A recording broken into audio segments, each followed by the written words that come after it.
الرحمن الرحیم۔ السلام علیکم۔ امید کرتی ہوں اسٹوڈنٹس آپ سب خیریت سے ہوں گے اور پراپر طریقے سے آن لائن لیکچر اٹینڈ کر رہے ہوں گے۔ آج میں آپ کو کروانے جا رہی ہوں، یہ آپ کا 3rd چیپٹر ہے اور آپ کا ٹاپک ہے ریاست کی ابتدا کیسے ہوئی، اور اس کے بارے میں پیش کیے جانے والے نظریات کے بارے میں ڈسکس کریں گے۔ اب ہم نے یہ بتانا ہے کہ اصل میں ریاست بنی کیسے۔ اب جو پولیٹیکل سائنس اور فزکس ہے وہ اصل میں گھومتی ہی ریاست کے گرد ہے۔ ریاست کیسے بنتی ہے، ریاست کی ابتدا کیسے ہوئی، ریاست کیسے چلتی ہے، اس کو حکومت کیسے چلاتی ہے، لیکن اب دیکھنا ہے کہ سب سے پہلے ریاست کیسے وجود میں آئی۔ یہ نظریہ 20ویں صدی میں بہت مقبول ہوا تھا کہ اس کے بارے میں بہت سے نظریات ہیں۔ متعدد مفکرین نے ریاست کو ایک معاہدے کے نتیجے میں کہا کہ جی ایک معاہدہ ہوا تھا جس کی وجہ سے ریاست وجود میں آئی۔ کچھ نے کہا کہ تخلیق ریاست کا سبب جو ہے تخلیق ربانی ہے۔ یہ نظریات 20ویں صدی میں بہت مقبول ہوئے۔ گارنر نے یہ کہا کہ ریاست کو اللہ نے تخلیق نہیں کیا اور نہ یہ قوت کا نتیجہ ہے، یہ معاہدے کی وجہ سے بھی نہیں بنی ہے اور نہ ہی محض خاندان پھیلنے کا نتیجہ ہے۔ اب لیک کاک کہتے ہیں کہ ریاست ایک مخصوص زمانے کی پیداوار نہیں ہے، نہ ہی کسی منصوبہ بندی کا پھل ہے، بلکہ مسلسل عمل اور مسلسل ارتقاء نے اسے موجودہ شکل دی ہے۔ یعنی کہ وہ کہنے کا مطلب یہ ہے کہ باقاعدہ پراپر طریقے سے اس کو نہیں بنایا گیا، آہستہ آہستہ مسلسل عمل، مسلسل ارتقاء کرتے کرتے یہ اپنی اس شکل میں پہنچ گئی۔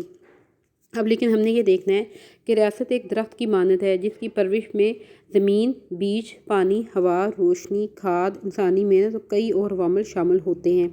درخت ایک دن ایک چھوٹے سے عرصے میں نہیں اگتا، درخت بننے تک پودے کو بہت سی منازل طے کرنا پڑتی ہیں۔ یہی حال ریاست کا رہا، کافی عوامل اپنے اپنے طور پر کار فرما ہے اور ریاست نمودار ہوئی۔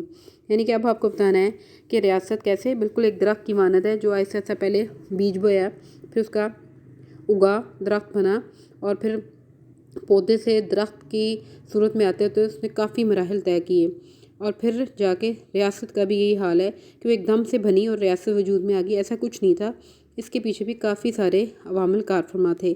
پہلے بہت سارے نظریات پروان چڑھے کہ ریاست ایسے بنی، ریاست کو اللہ تعالیٰ نے بنا دیا، ریاست لڑائی جھگڑا کر کے حاصل کی گئی، یا ریاست میں کوئی سردار جو تھا وہ باپ تھا اس قبیلے کا تو اس کو نظریہ پیدر سری کہہ دیا، ماں سردار بن گئی، عورت بن گئی تو مادر سری کہہ دیا، ایک معاہدہ ہوا جس کے تحت ریاست میں وجود میں آ گئی تو اس کو نظریہ معاہدہ عمرانی کہہ دیا، سوشل کنٹریکٹ تھیوری کہہ دیا۔ تو میں آپ کو تھوڑا تھوڑا ڈسکس کر کے بتاتی ہوں کہ اصل میں یہ نظریات کیا ہیں۔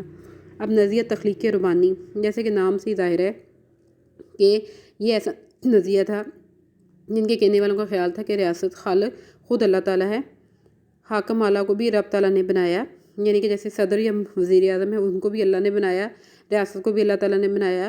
وہ جو آپ کا پرائم منسٹر پریزیڈنٹ ہے اس دور کا، وہ اللہ کے سامنے جواب دہ ہے۔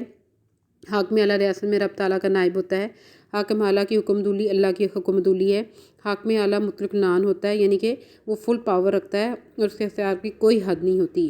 لیکن دیکھیں صرف خدا تعالیٰ ایک ایسی ذات ہے جن کے اختیارات کی کوئی حد نہیں ہے، اور صرف اللہ تعالیٰ ہی حاکم اعلیٰ اور مطلق العنان ہے، اس کے علاوہ کوئی بھی ایسا صدر یا وزیر اعظم نہیں ہے جو کہ مطلق العنان ہو سکے۔ تو جیسے کہ نام سے ظاہر ہے divine origin of the state, یعنی کہ اللہ تعالیٰ نے اس ریاست کو خود ہی تخلیق کیا اور خود ہی چلایا۔ تو یہ جو تھیوری ہے یہ اتنی زیادہ کامیاب نہ ہو سکی۔ پھر نظریہ قوت آیا ہے، فورس تھیوری۔ ان کے کہنے کا مطلب تھا کہ جو عوام کے ایک گروہ نے ایک دوسرے سے لڑتے رہے، جس گروہ کو باقی گروہوں پہ فتح حاصل ہوگی اس کا سردار حکمران بن گیا۔ جیسے کہ بادشاہ جنگوں میں پیدا ہوئے، انگلستان، روس، اسپین، ناروے، ڈنمارک، پہلے ایسے ہی ہوتا تھا کہ یہ جو ممالک تھے یہ آپس میں ایک دوسرے کے ساتھ لڑائی جھگڑا کرتے تھے، جنگ کرتے تھے، اور اس میں سے جو ان ریاستوں میں گروہ جو تھا وہ فتح حاصل کر لیتا تو وہ ان دوسرے قبائل کو اپنے اندر جذب کر لیتا، اور ایسے ریاست وسیع سے وسیع تر ہوتی چلی گئی۔ لیکن یہ نظریہ مختلف طبقوں نے اپنے مفادات کے تحت ابھارا تھا۔ چرچ نے اس کے ذریعے سے ثابت کیا تھا ریاست ظلم و جبر کی پیداوار ہے، یعنی کہ آپ لڑتے ہو تو پھر آپ ریاست حاصل کر سکتے ہو، جنگ کرتے ہو تو پھر آپ فتوحات حاصل کر سکتے ہو، تو اس کو کوئی اتنی پبلسٹی حاصل نہ ہو سکی۔ اگلا نظریہ پیدر سری ہے، ٹھیک ہے۔ اس میں جیسے کہ نام سے ظاہر ہے اس کو پیش کرنے والے سر ہنری مین تھے۔ انہوں نے اس کو کہا کہ ریاست خاندان کی وسیع تر شکل ہے، خاندان پھر خاندان بڑھتے گئے، خاندان میں سب سے پہلا اور فطری ادارہ جو انسانوں نے بنایا، خاندان پھیلا تو برادری بنی، برادری پھیلی تو قبیلہ بنا، قبیلہ کا سب سے بڑا بزرگ قبیلے کا سربراہ بن گیا۔ قبیلہ ایک مضبوط منظم تنظیم بنا اور اس کے سردار بعد ازاں بادشاہ کا روپ اختیار کر گیا۔ خاندان، برادری اور قبیلہ کا سربراہ مرد تھا، اس لیے اس کو کیا کہتے ہیں، نظریہ پدرسری، ٹھیک ہے۔ اور جو کیونکہ مرد تھا، سردار تھا اور حکمران بعد میں اس قبیلے کا بن گیا، اور اس طرح وہ ریاست کا سردار جو بنا، ریاست کا جو حکمران بنا، چونکہ وہ مرد تھا تو اس لیے اس کو کہتے ہیں نظریہ پدرسری۔ پدر پرشین میں باپ کو کہتے ہیں۔ اب نظریہ مادر سری، مادر کہتے ہیں پرشین میں ماں کو۔ اب ان کا کہنے کا مطلب یہ تھا کہ جو عورت تھی اس ٹائم کی، اس نے بیک وقت کافی جگہوں پہ اولاد پیدا کی، جس سے کہ اس کی پرورش پروان چڑھی، اور کیونکہ اس کی اولاد کافی دور دور تک پھیل گئی اور اس کو اعلیٰ مقام حاصل ہو گیا معاشرے میں، تو اس نے کہا کہ کافی لوگ مل جل کے اکٹھے رہنے لگے، کیونکہ اس قبیلے کی سردار جو تھی عورت تھی، اس لیے اس کو نظریہ مادر سری کہتے ہیں۔ یعنی کہ اگر کسی قبیلے کی سردار عورت ہوتی ہے تو اس کو کہتے ہیں نظریہ مادر سری۔ یہ بالکل بھی فیمس نہ ہو سکا، یہ جو تھا اس نے اتنی پبلسٹی حاصل نہ کی۔ اب جو موسٹ امپورٹنٹ اس میں ہے وہ سوشل کنٹریکٹ تھیری ہے، جو آپ کو زیادہ تر پیپرز میں آتی ہے۔ وہ یہ ہے کہ نظریہ معاہدہ عمرانی بیان کریں، اس کو پیش کرنے والے کون کون سے مفکرین ہیں، کب پیش کیے، ان کی بک کے نام کون کون سے ہیں، یہ سب سے موسٹ امپورٹنٹ ہے۔ اب ہم نے دیکھنا ہے نظریہ معاہدہ عمرانی ہے کیا۔ اس کو پیش کرنے والے مفکرین میں 3 کے نام بہت اہم ہیں، ہابس، لاک اور روسو۔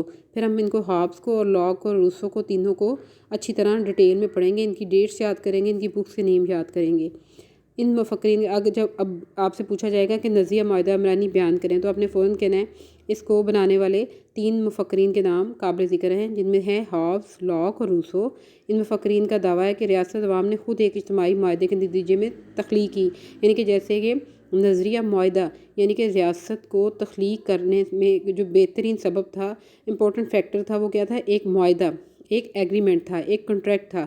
ریاست نہ اللہ تعالیٰ نے بنائی، نہ خاندان نے، نہ قبیلے نے، نہ کسی مرد نے، نہ کسی عورت نے، بلکہ یہ باقاعدہ ایک معاہدے کے تھرو وجود میں آئی ہے، ٹھیک ہے۔ اب اس کے اندر ہم نے آپ کو پڑھانا ہے کہ پیش کرنے والے مفکرین میں جن میں ہابس، لاک اور روسو ہیں، وہ کون ہیں۔ ان کی پیدائش آپ کو آ سکتی ہے، ہابس کی پیدائش ہے 1588 اور ملک ہے اس کا انگلستان، اور کتاب اس نے جو امپورٹنٹ لکھی تھی وہ تھی لیواتھن۔ جان لاک جو تھے وہ 1632 میں وہ پیدا ہوئے، ملک ان کا بھی انگلستان تھا، اور کتاب جو انہوں نے لکھی تھی بڑی فیمس بک تھی ان کی، آن سول گورنمنٹ تھی۔ روسو جو پیدا ہوئے ہیں وہ 1712 میں ہوئے، ملک ان کا فرانس تھا، اور کتاب تھی ان کی سوشل کنٹریکٹ۔ یہ آپ کا بہت موسٹ امپورٹنٹ، یہاں پہ آپ کا MC Qs آ رہے ہیں، یہ آپ نے یاد کر لینے، یہ آپ کو شارٹ میں بھی آئیں گے اور آپ کو MCQs میں بھی 2 نمبر کے آئیں گے، ان کی ڈیٹس آئیں گی، ان کی بکس کے نیم آئیں گے، جیسے کہ وہ یہ پوچھ سکتے ہیں کہ ان کی بک کا نام کون سا ہے، تو پھر آپ نے یہ بتانا ہے کہ ان کی بک کا ایک کا نام لیواتھن ہے، آن سول گورنمنٹ ہے، اور سوشل کنٹریکٹ ہے۔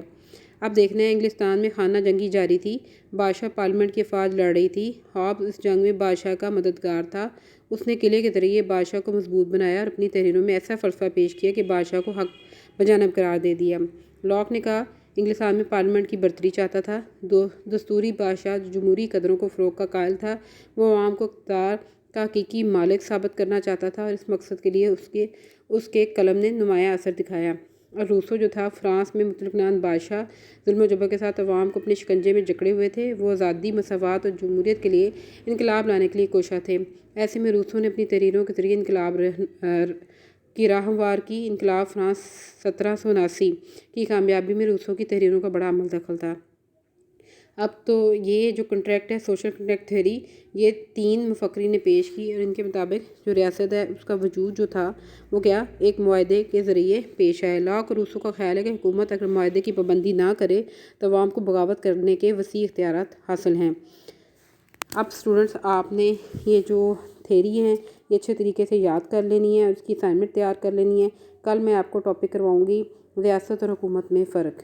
اگر آپ کو کچھ سمجھ نہ آئے تو آپ گروپ میں مجھ سے کویشچن کر سکتی ہیں، اور آپ اس کی اچھی سی اسائنمنٹ تیار کر لیں اور اس کو اچھے طریقے سے پریپیئر کر لیں۔ اوکے، اللہ حافظ۔